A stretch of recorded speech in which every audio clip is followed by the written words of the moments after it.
What if John Wick was a ninja, and that ninja had an anime, and that anime had fight scenes that were so beautifully and wonderfully choreographed to rival some of the best fight scenes in modern anime and shows like Jujutsu Kaisen? Well, that anime is Ninja Kamui. What's going on, everybody? Welcome back. You're watching the channel Dr. Applesauce. My name's Will. It's another beautiful day here in Texas. I hope you guys know that I love you, God loves you, that there is an awesome plan for your life. There is an awesome new anime out right now called Ninja Kamui by director Sung-Hoo Park. If you don't know who Sung-Hoo Park is actually the director of Jujutsu Kaisen, and that's going to be incredibly relevant as we go through and watch this show and see how this world is developed, because the fight scenes in Ninja Kamui are insane. But I'm getting ahead of myself. This new anime called Ninja Kamui takes a lot of inspiration from John Wick, and it doesn't even really hide that fact. And for somebody like me that absolutely loves John Wick, I have incredibly expensive John Wick figures over there that you can't see. This anime takes a lot of inspiration from John Wick and even has some Easter eggs in it, but it adds its own unique and wonderfully beautiful and detailed parts of the ninja and ninjutsu society in a modern world, and it is masterfully done. Like I said, Ninja Kamui is directed by the same director of Jujutsu Kaisen, Sung-Hoo Park, and Ninja Kamui follows what you think is a innocent American guy in rural America hiding out in the countryside, but when his family's killed by a bunch of mysterious assassins, he kind of goes on a rampage and re-emerges as his alter ego, or as his secret identity, which is Ninja Kamui. Then he sets out on what is probably going to be one of the coolest revenge anime quests that we've seen in a long time. And the way that this is produced and created sets these beautiful fight scenes that really fluidly and effortlessly not only tell the story, but make you sit on the edge of your seat watching and just be amazed at what some of these fight scenes can do. There is no question that some of the fight scenes in Ninja Kamui are going to be the best and most wonderfully choreographed animated fight scenes ever.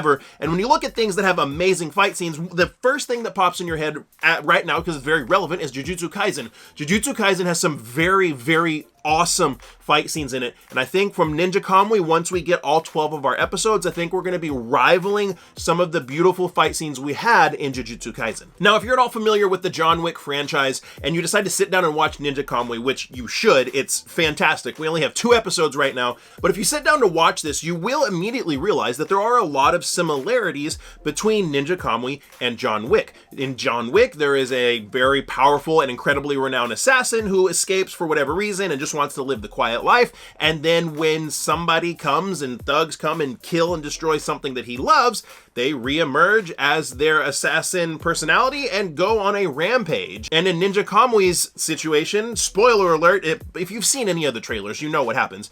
It's his wife and kid that are brutally murdered right in front of him. And there are even little details like John Wick had his whole stash of like special assassin weapons and coins and everything hidden, in the foundation of his house. Well, Ninja Kamui goes back to his house and rips open the wall and pulls out his old ninja gear and his crazy Oni ninja mask right before he burns his house down and sets out on this revenge quest. Now, outside of that, it starts to deviate onto its own path, and this is what I think is beautiful about Ninja Kamui. Is one of the things that I really, really like about great stories and about action is when there is a mystery element. So with Ninja Kamui, he goes off onto this quest to find who sent these killers to kill his family, and it started to reveal to you that he's defected from his organization, or for some way he is in hiding, and other ninjas are in hiding as well. And he goes and sets out on this quest to find who has hunted down and killed his family. And one of the things that I love about this is that the show does not disclose to us, at least yet, who the bad guy is. It kind of keeps it in the dark. It keeps it a secret, and it keeps that mystery building, because with this insane action animes, bloody ninja style stuff that we see, just some of the best fight scenes that I've seen in a while. While that is all amazing, it's not just shallow and surface level. There is an underlying mystery that is going to happen as these episodes come out that our character Higan is going to be hopefully solving, and that is brilliant. It adds a wonderful surface level choreographed fighting, visually stunning and captivating, with a deeper level of story and mystery below it. One of my personal favorite things about Ninja Kamui in the story and in the way they animate it is this really subtle and honestly brilliant way that they blend these worlds of modern society with actual ninjutsu. Like, what would be if ninjutsu was real, what ninjutsu secret arts or ninjutsu forbidden arts might be like, with some modern cyberpunky element, very, very small cyberpunky elements, but with some modern elements, and they blend it together very, very well. Some examples of this are the disguises that the main character Higan uses with his family. The way the first episode is set up brilliantly, and you're kind of confused at who you're seeing, and it kind of does this little thing where you're like, oh, this is kind of beautiful, like this is gonna be great, but in the back of your mind you're like, no, I know what this anime is about, I know what's about to happen, and then tragedy strikes, and you see that there's in this technology that basically allows people to change their faces and go in disguise, and it's really, really cool because it gives me cyberpunk vibes with that technology, but combined with that, you have a very realistic style of fighting, but these ninjas are a tier above what anybody can really recognize. And one of the things that was a really cool Easter egg for a huge anime fan is seeing them actually do like ninjutsu hand symbols, and then those hand symbols activate some type of a ninjutsu. Now, we're not talking about ninjutsu like in Naruto where they can breathe fire or clone themselves 100 times, some type of crazy out of the box, almost superpower type of ninjutsu that just seems a little out of the realm of possibility. No, with Ninja Kamui, they do ninjutsu arts that are basic augmentations of themselves. There's one point where he does this special ninjutsu that allows him to be incredibly fast and kills 10 people at one time. And there's another point where he does another one that it sprouts some shadow arms from his back so that he can fight faster and better. Obviously things that aren't real, but realistic enough to make you look at it and be like, man, if ninjutsu shadow arts were real, that's what they would look like. And another thing that I love about how they're building this world, they're building a very unique world in Ninja Kamui, which makes me excited to see where it goes, because if they keep laying the foundation for this world building properly,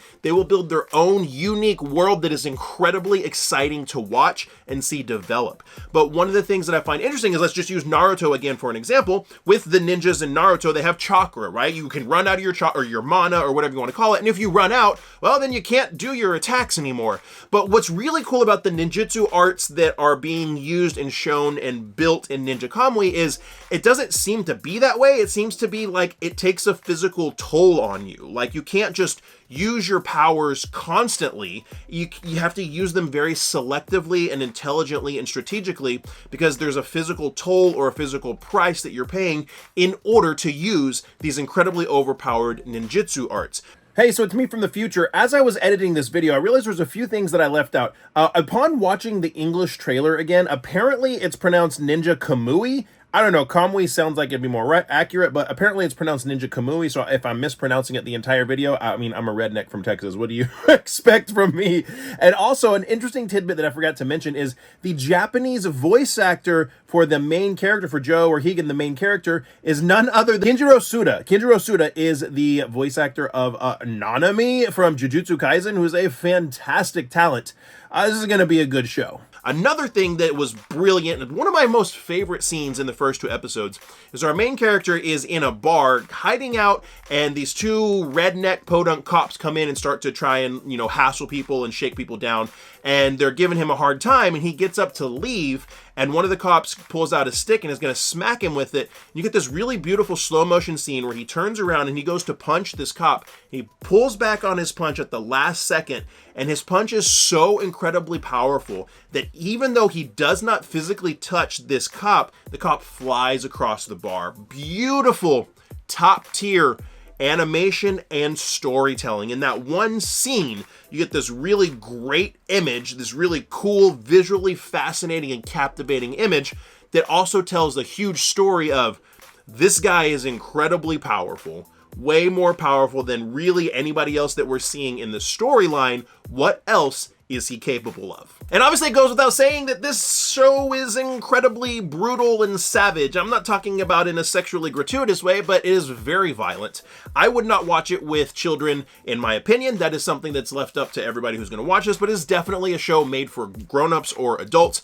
But it is no less beautiful and no less visually fantastic and choreographed in an incredible way for the violence. The violence isn't pointless, it has a purpose and it plays its own role, and it's very well done in that aspect. Now, there's a special place in my heart for Ninja Kamui because it is airing on Adult Swim. Adult Swim is incredibly nostalgic for me. Adult Swim, Toonami Midnight Run back in the day, it's how I was exposed to a lot of anime at the beginning when I was like 14 years old and I didn't have the money to go out and buy DVDs. We didn't have all these streaming services. So Ninja Kamui does air on Adult Swim, and then it also airs on Max, or it's HBO Max. That's where I watch it, on HBO Max. And the thing that I really like about it is it airs in Japanese and English, I believe, simultaneously. So I've enjoyed it enough that I have watched both English and Japanese versions of it, and it's fantastic. And a little fun little Easter egg is the FBI officer in the English version. The FBI officer's voice actor is the same voice actor of Uncle Ruckus from the Boondocks. Does anybody know who I'm talking about? Uncle Ruckus from the Boondocks.